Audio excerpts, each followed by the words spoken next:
সুমনদা বাড়িতে অতিথি এসছে বুঝলে, এই এক টুকরো শঙ্কর মাছ নিয়ে আসলাম, কয় পিস বানিয়ে দিতে পারবে? 300-400? না তুমি 100 পিস বানিয়ে দাও, 100 পিস করে দাও।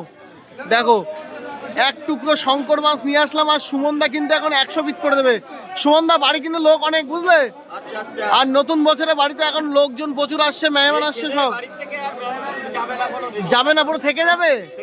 থেকে গেলে তো আরো বেশি খরচা হয়ে যাবে বুঝলে, বোঝোই তো। তো যাই হোক, সুমনদা এখন কিন্তু 100 পিস করে দিচ্ছে। সুমনদা 100 পিস হবে তো? দেখো খুব সুন্দর করে পিস করে দিচ্ছে, আর মাছ খেলে কিন্তু এরকম সুন্দরই মাছ খেতে হবে নাকি? আরে দারুন দারুন, একদম সুপার পিস। এই যে আচ্ছা গুনে দিও, একটু গুনে দিও দাদা।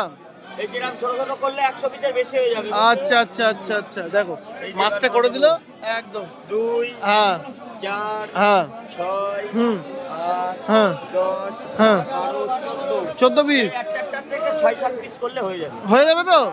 একদম একদম, চলো।